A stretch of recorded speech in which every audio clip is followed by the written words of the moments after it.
So ano nga ba yung mga bagay na dapat meron sa isang babae upang hanap-hanapin o habulin ka talaga ng isang lalaki? Yes mga kamamay, alam ko ito yung palagi niyo pong hangad, pangarap po ninyo, yung tipong hanap-hanapin kayo, habulin, di ba? Kabaliwan ng isang lalaki. So iniisip nyo, paano nga ba mangyayari to? Ano nga ba dapat ang meron ako para ako yung habulin, ako yung kabaliwan, ako yung hanap-hanapin ng isang lalaki? Well, sa video natin na to mga kamamay, share ko po sa inyo yan kung ano dapat ang mga bagay na taglayin po ninyo upang makamit ninyo ang lubusang pagkabaliw, ang lubusang pagkahabol ng isang lalaki sa inyo. Pero bago natin to simulan, bago natin to umpisahan, bago ko po ituro sa inyo yung mga bagay na dapat niyo pong gawin, huwag niyo naman po sanang kalimutan na mag-subscribe, mag-like, at mag-comment na rin po sa ibaba if ever na nakakatulong o kung anumang sitwasyon ng meron ka, baka makakatulong ako at willing naman ako magbigay ng piece of advice sa iyo. Kung nagawa mo na yan, maraming salamat sa iyo at simulan na po natin ang ating topic ngayong umaga na to. So ano nga ba yung meron dapat sa isang babae upang kabaliwan, habulin at talagang alam mo yun, ikaw yung pangarapin ng isang lalaki. So number 1, dapat meron kang mataas na sex appeal. Mga kabama, ito yung sinasabi ko sa inyo. Bilang isang babae, kailangan nandun yung appeal mo sa kanya eh. Kamamay, hindi nga ako ganun kaganda eh. Ang appeal mga kamamay, hindi po kalimitan nasa ganda. Yan po ay nasa dating. Yan po yung tinatawag na karisma. Kung paano mo dalhin ang sarili mo. Okay? Gaya nga ng sabi ko, minsan, okay, mas dinadaig pa po ng isang babaeng mataas ang appeal, yung isang babaeng maganda.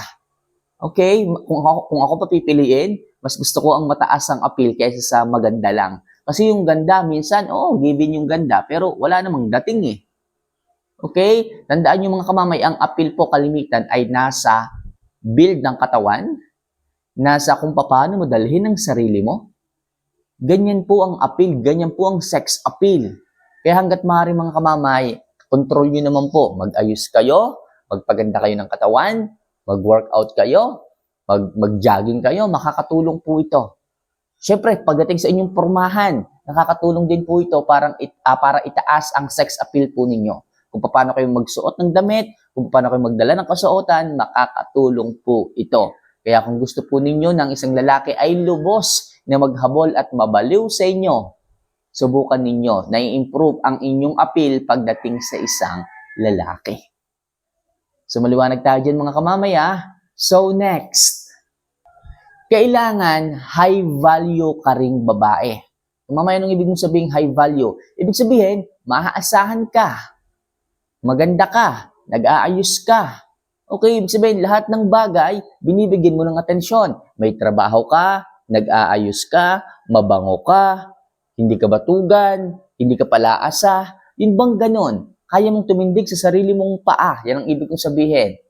Kapag kaganyan ka, high value, malamang sa malamang, maraming kalalakihan ang lubos na maghahabol sa iyo. Maraming mga kalalakihan ang magpapantasya, ang mga ngarap na mapasa kanila ka. Bakit?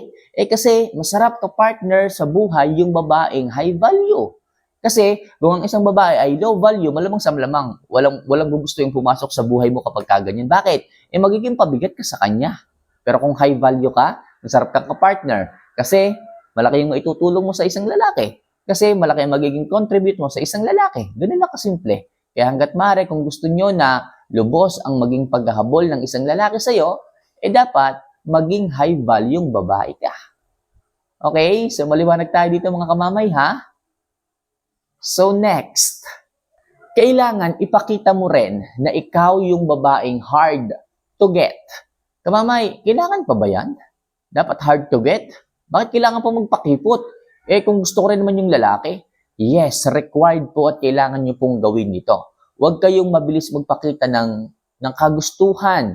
Okay, na talagang gusto mo rin yung isang lalaki sa mabilis na paraan o sa mabilis na oras lang. Bakit? Kasi isipin ng isang lalaki, na easy to get ka. At ang mga lalaki, kapag nalaman nila na easy to get ka, magiging low value ang tingin nila sa inyo. Kailangan pahirapan po ninyo. Kung kinakailangan magpaligaw kayo ng medyo katagalan, magpaligaw kayo. Kamamay, baka mamaya maghanap ng iba ano naman, at least, na-filter mo yung mga lalaking hindi seryoso sa'yo. Baka mamaya, yung isang lalaki, ganito lang ang habol sa'yo, di naiwasan mo yon.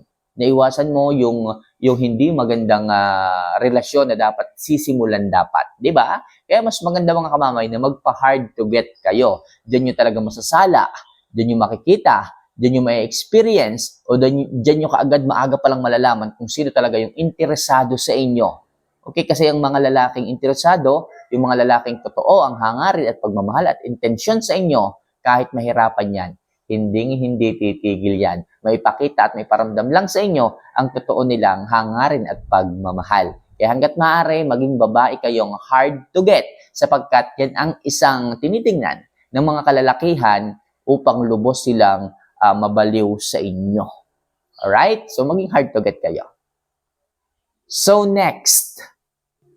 Kailangan ibigay mo rin ang buong galing mo pagdating sa labing-labing. Ayan, mga kamamay, kung gusto nyo pong lubos kayong habulin ng isang lalaki, dapat ipakita mo ang husay mo sa labing-labing.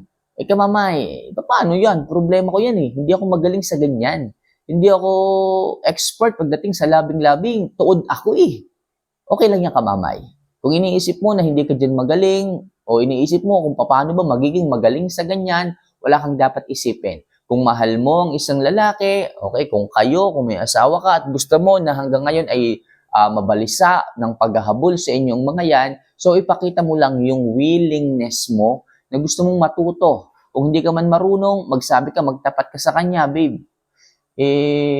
Sorry siguro baka madi-disappoint ka sa akin kasi hindi ako magaling sa ganito Pero wag kang mag-alala, willing naman akong gawin o sumunod sa kung ano mang gusto mo para sa ganon, masatisfied kita. Dahil sa mahal kita, willing akong gawin ito ng buong puso at para lang mapasaya kita at masatisfied kita. So, napakasarap sa tenga. Masarap pa sa I love you yon.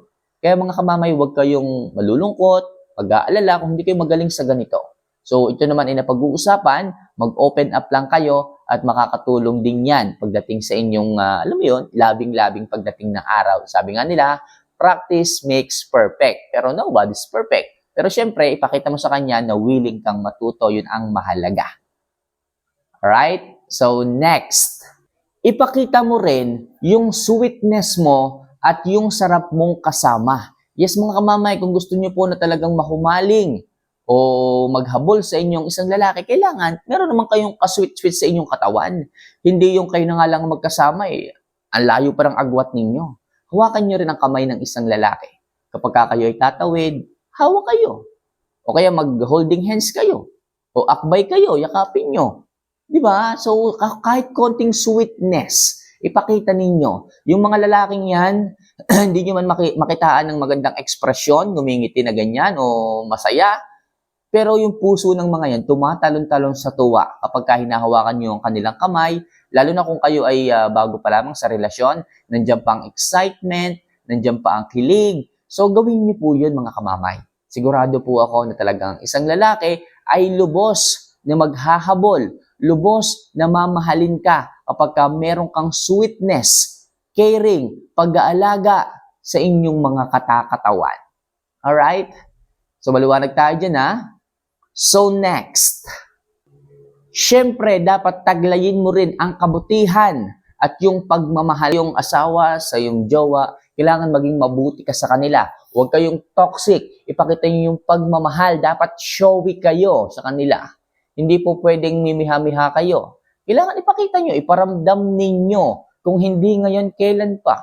Diba? Yung kabutihan, hindi puro katoksikan. Hindi puro laging pang-aaway, pambubuwisit ang ginagawa ninyo. Sapagkat ang pagpapakita ng kabutihan at pagmamahal sa ating mga partner, yan po ay nagsisilbi na, alam mo yun, na sign na talagang mahal natin sila. Okay, paano tayo hahabulin ng isang lalaki kung yung pagmamahal sa ating sarili hindi po natin maibigay sa kanila? Kaya ipakita po ninyo. Walang ibang magpapakita niyan kundi kayo. Kailan nyo ipapakita? Hindi bukas, hindi kahapon, kundi ngayon. Pakita nyo na. Hindi natin masasabi ang buhay, diba? Yung iba dyan nagsisisi, bakit hindi nila ipakita ang kanilang pagmamahal, kabutihan, kung bakit puro katoksikan, tapos nung nawala. Okay, yung isang lalaki saka nagsisisi. Kaya hangga't maaari, nandiyan pa ang inyong mga partner kasama ninyo, huwag niyo pong ubusin sa pakikipagtalo, pag-aaway, ang inyong mga, alam mo yun, ang inyong mga oras sa isa't isa. Instead, ipakita niyo ang pagmamahal. Okay, kung kinakailangang bumitaw na rin kayo. Huwag kayong masyadong, alam mo yun, mag-stay sa isang relasyon na toxic. Kung kinakailangan mag-no contact rule, kinakailangan bumitaw na kayo. Maigsi lang ang buhay.